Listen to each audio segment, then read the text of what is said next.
Hello everyone, my name is Simon O'Brien. Welcome to another Death Battle prediction video. It's going to be Korra from The Legend of Korra versus Storm from the Marvel Universe. Now, I really am excited for this fight actually. I know it is very one-sided in a sense, but what I'm going to do now is go for a lengthy breakdown of this fight because I am really invested into this one because I do love Legend of Korra and Marvel in general, so yeah. Now, we all know who is going to win, but I'm just going to break it down just to make it a little bit more interesting here. So I'll start with Korra. Now, in terms of physical stats, Korra is actually pretty strong, and don't get me wrong. She can break metal with her fists and legs in terms of physical capabilities, especially with regards to her bending skills, which I'll get into later on. And she can kick rocks and go through walls and all that. So yeah, pretty interesting stuff in terms of strength and speed. Core, I say in terms of speed is below lightning level, or at least lightning level at very best in terms of yeah. It is not as impressive as strength in my opinion though. But yeah, Core, yeah. In terms of speed, she's pretty competent, I guess. So there's that. And then durability. Durability is interesting here because mainly Korra uses earth bending and other bending techniques to actually defend herself from attacks. So that's something to consider. And with the Avatar state, which I'll get into later on, she does get a bit more powerful over time. So yeah. So physical stats wise, Korra is above human level at the very least. So that's interesting. Now let's get into the best part about Korra, the bending techniques. Now she can do water, she can do fire, and she can do earth and air, and she can also do metal bending and energy bending. And yeah, so Korra actually can do 6 types bending types and all that. So that's actually pretty badass. Actually, that's pretty cool. With regards to water though, she can use water bending to basically grab opponents and even fly in the air in a water tornado, even turn water into ice at will, like a changing temperature and all that. And with fire, she can breathe fire from her breath and all that. Yeah, breathe fire from her breath, like a dragon would. And she can even use fire to fly, which is like what Iron Man does with his jet propulsion boots and all that. So that's pretty cool. And with fire, she can also create weapons and all that. And even use it on her hands to amplify her striking power. So that's pretty cool. And fire is very more like an offensive type of bending techniques. So there you go. Now, with regards to earth bending, it's mainly for defense, but also great for offense. Like she can even kick boulders and towards her opponent and deal a lot of damage and push them back. Even use earth bending to trap opponents and even manipulate crystals and all that. So that's actually another cool stuff too. And she can also use it to defend herself from attacks, like I said before. And yeah, rocks are pretty tough to break through. So yeah, that's adding a lot of armor for her. So there's that. Yeah, so there you go. And with airbending, now airbending is probably Korra's best asset in this fight because I'll get into it later on. But what I'm gonna say is that airbending is very versatile. Like it doesn't have any resources to really use because air is basically everywhere. And yeah, she can use air to use like blast opponents away, and even use air suffocation, which takes oxygen from their body and all that. And although it does take time, but that's going to be a factor into the fight later on. And airbending is also good for travel as well, so it's pretty cool. And it is also good for defense as well. Like it can make an air shield around you and all that, and you stop enemies from attacking you and all. So yeah, actually, Korra is looking very versatile at this point. Now, in terms of metal bending is actually another good bending technique for Korra. It's basically exactly like earth bending, except metal bending is actually a sub version of earth bending. It's like a class system when you have like a warrior class, and they later train up to become like a berserker or a paladin. It's exactly like that with metal bending. And there's also lava bending, although Korra never done lava bending. That is Brolin, but yeah, that's a story for another time. But yeah, metal bending is basically like the manipulation of metal, and you can even change metal shape at will. So that's actually pretty cool. It's basically exactly like earth bending, really. So except it's just manipulating metal. Although with metal bending as well, if the opponent has like iron or steel materials around it, Korra can actually use that to change their shape and actually trap them in place and all that. Like what Korra used to do to Korra and all that. I had to mention Korra there, but whatever. So there's that. So metal bending is really cool. And also energy bending. Now, energy bending is interesting. I have been talking to people about energy bending, energy bending for, around YouTube and all that. And there is a lot of debate of what's going to happen with energy bending against Storm, which I'll get into later on. But what energy bending does is manipulation of energy. So I'm almost thinking that there is one way that Korra can actually do this. Like, what she can do is take away your powers and all that. And, well, it is interesting because people are saying it's specifically for bending techniques and all that, but energy bending is also the manipulation of energy, so I am firm to assume that it can work on other energy type abilities and all that. So opponents with energy attacks, I say, could get their energy attacks removed from energy bending, so there's that. But energy bending is also good against spirit attacks as well, so that's pretty cool. And Korra uses energy bending defensive ability to actually block a spirit beam from the giant mech at the end of the series. So that's pretty good, cool. So yeah, there you go. So yeah, that's basically it for Korra's bending techniques. But when we go to the Avatar state, this is when it gets really cool. The Avatar state is basically a state, when Korra can unleash her full potential and all that, and she can, because of this, it's actually an inherited power. It's exactly like All for One, One for All from My Hero Academia with All Might and Izuku Midoriya. So it's passed down from generation to generation. So, and also, the Avatar state is also consistent in terms of feats. Like, Kyoshi can destroy an island, and I believe it was Roku created volcanoes and all that. So, yeah, it goes around like island level in terms of power. Maybe country level, depending on how you see it, so that's pretty cool. And then you go into the Avatar state abilities and all that, like, which amplifies the bending techniques by leaps and bounds. So there's that. Unfortunately for Korra, though, by the end of the story, she doesn't actually have the connection to the previous avatars anymore, but she can still use the Avatar state, don't get me wrong. It's just that after her battle with Unalaq and Vaatu, yes, that's right, Vaatu, they actually killed Rava, which was actually Korra's source of Avatar connection, to know that. So that actually severed her connection to previous avatars. So she can't really go back to say, oh, I need help and all that. She can't do that anymore. But she can still use the Avatar state. There you go.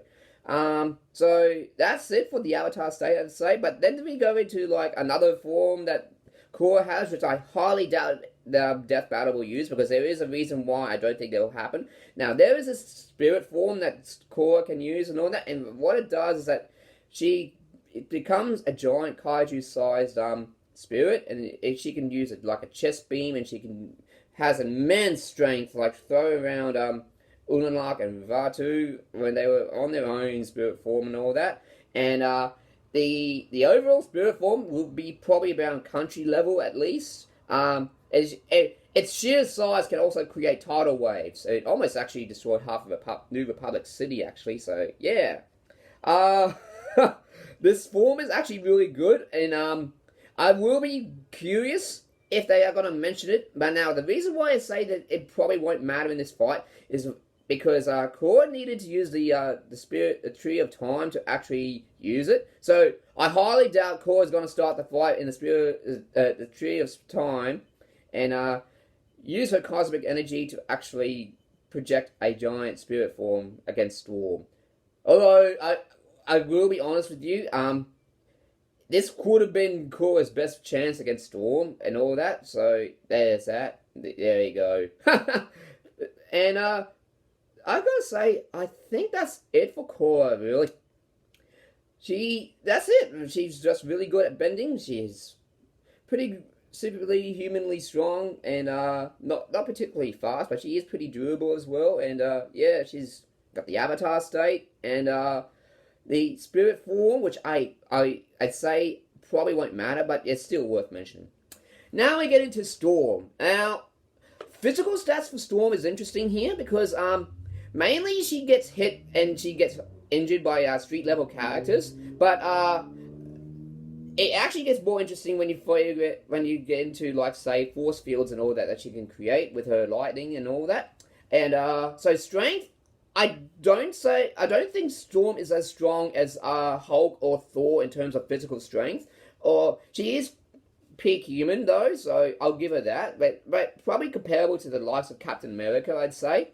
So there you go. Although I haven't read all of X-Men comics, but I have read a lot at least. But from what I've seen, Storm isn't really much of a physical character, but I'll get into that later on. But so there's that. In terms of speed, Storm in terms of speed, this is why I think this is actually one-sided here.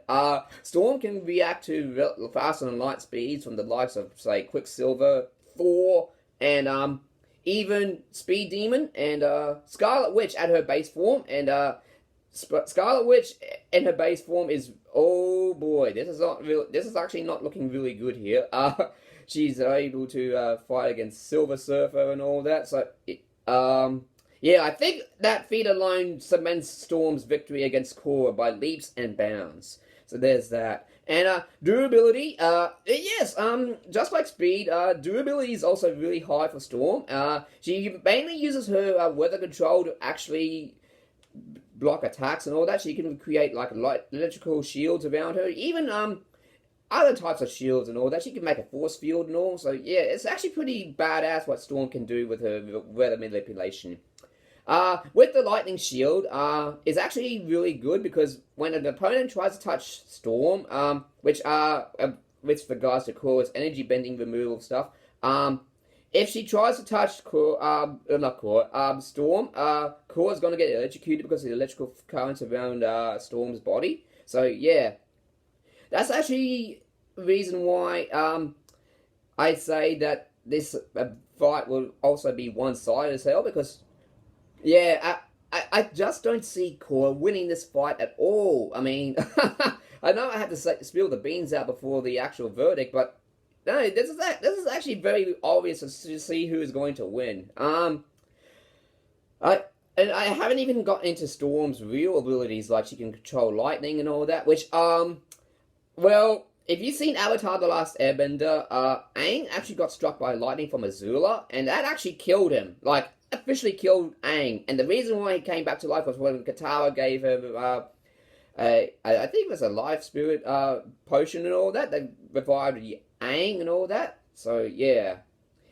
Oh boy, it's not looking good here for Korra. And this is not even factoring Storm's best feats, like saying going around planet level, even using her powers, even despite being on another planet. Like, she actually used her power on Jupiter, and Jupiter is like the largest planet on the solar system, and Storm was actually on Earth at the time, so the range of Storm's abilities are actually far greater than Korra's by leaps and bounds.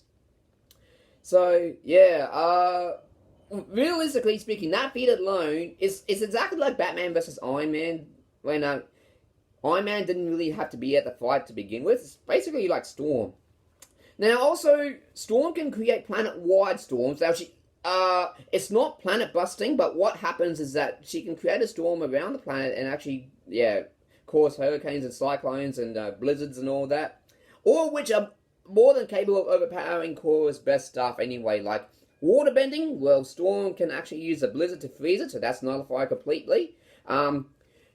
Firebending, well, Storm can also create a rainstorm, so, and, but in terms of the cold temperature stuff as well, firebending requires, the temperature of the, bean to actually be done right and all that, so, what happens is that if you're very cold and all that, firebending becomes weaker and weaker and weaker, so Storm can basically make a blizzard on Korra, and that alone seals the deal here, so it'll freeze Korra in place, like, below zero gravity, not gravity, degrees and all that. So yeah, And yeah, looking good here. And earthbending, well, earthbending's interesting here. Storm can counter it with her cyclone, so it'll break away the rocks. And even metal bending doesn't really factor in that match. Which brings up an interesting theory that someone told me. Did Storm wear a metal headdress that actually is made of metal? Well, yes, she does. So I'm curious if that's going to matter here. But then again, I don't think it will. Storm's feat, like with light speed stuff, is more than capable of basically one-shotting Korra before the fight started. Anyway, so Korra's gonna be dead before she's gonna try any stuff on Storm. And the only way that Korra's even talked about here in this debate is the Avatar state. And with the airbending stuff, yeah, and well, the airbending is basically Korra's best chance of winning here because it is like a universally used resource and all that, so air's everywhere. Although Storm can use wind control and actually is much more powerful. Yeah, basically what I'm saying here is that Storm counters everything that Korra has by leaps and bounds. Korra's gonna try and touch Storm with energy bending techniques. Well, Storm can actually use the electrical field to electrocute Korra when she gets closer, and also use lightning to actually zap Korra before she gets there. And even if Korra goes to the Avatar state, well, guess what? Again, lightning can just go through Korra, and that's it. That's like exactly what Azula did to Aang. So, oh dear, this is not going to be really good for Korra at all. I said it before, but man, this is a huge storm. I will be honest with you, out of all the death battles I've analysed and what been released this year and all that, and its entire lifetime, I personally think this is the most one-sided matchup I've ever seen in this show so far. I mean, in a very rare occurrence, I'm going to have to give this match a 100% chance win rate in favour of Storm. And this is not even factoring, like, Storm is actually much better in hand-to-hand combat, really. But, I mean, she spars with Wolverine, Captain America, Black Panther. Even married to Black Panther, if it reminds you. So, yeah. So, whose idea was it to actually do this in the first place? Because there's no real debate here. It's just, Storm just outclasses Korra by leaps and bounds. Even if you try the spirit form for Korra and all that, well, Storm has fought Sentinels that are about that size and all that, and Sentinels are actually more powerful than the spirit form because one of them is actually able to bust away a city with one blast of its attack, an energy beam, and whereas the spirit form that Korra uses is basically just 1 feat, really. It only did 1 feat. That's it! Like, I don't really think it'll matter anyway, but oh dear, this is a total stomp of epic proportions. So, I'm going to put my money on Storm here, and it's going to be a very tall order if you're going to vote for Korra, though, so... I mean, I love both characters so much, but this is one of those cases when I think the matchup sounds cool on paper, but here's the magic of this matchup. The only reason why I'm excited for it is the animation, because it has really good animation potential. Like, I cannot wait to see what they're going to do with the animation. But I I honestly don't think Korra has any sort of chance in this fight. I don't know, I mean, I'm sounding like I'm getting hard on Korra here, but no, I actually love Korra. She's a great character. I actually love the Avatar The Last Airbender and the Legend of Korra series. Yes, I'd say Avatar The Last Airbender is better than the Legend of Korra, but Legend of Korra, it at least does try different things, so I respect it for that. And Korra, as a character, I really did enjoy, so yeah. Have at me, people. I mean, I like Korra. But as for Storm, absolutely love Storm. Storm's great. Like, I love her comic book arc with Black Panther, even her time with Jean Grey and all that. It's really cool stuff. And Storm, this is a fun fact, not off topic here, but Storm, I would say, is comparable to Thor in terms of lightning manipulation. Although Thor is more experienced, but this is where I think it draws a line here. If Death Battle's going to do this, because if they do this feat, there's no real point of talking about the matchup. But there will be a reason why as to think that it's not going to matter. Now, Thor at one time created a lightning storm that covered the solar system, or at least a solar system, and that alone destroyed armies or like a giant monster and all that. So that's pretty big, okay? And I heard people saying that they could scale that to Storm's lightning as well. Now, from what I've read from the X-Men comics, I haven't seen Storm do it on that magnitude and all that. Although you could make the argument that Magneto, who's also a mega level mutant like Storm is, he did do a solar system level feat as well. So Omega level mutants can be like around like that level in terms of scaling, but each mutant is actually very different from how they use their powers. Like Iceman uses ice, Jean Grey with her telekinesis and all that. Now, the reason why I say Storm should not have his ability, not ability, the scaling to Thor's lightning. Now, the reason why I say this is because Thor's lightning is more of a magical based entity and all that, whereas Storm's is more like genetically enhanced and all that because she's a mutant after all. So, and magic also is more likely going to cause more stuff than, say, genetics and all of that. So, yeah, I don't think the feat for the solar system thing should apply to Storm. But even without it, she still is more than capable of one-shotting Korra, even before the fight starts. Now, yeah, again, it's just that the matchup between Korra versus Storm isn't really interesting to talk about. The only thing interesting to talk about is the abilities here. And I only done this video basically to make it sound interesting, but I did my best, guys. But that's basically all I can say about this matchup. So, yeah, it's going to be a horrible ending for Korra, and let me tell you, it's going to be one electrifying matchup. So, yeah, money's on Storm, but I cannot wait to see the animation. So, anyways, thank you guys for watching this video.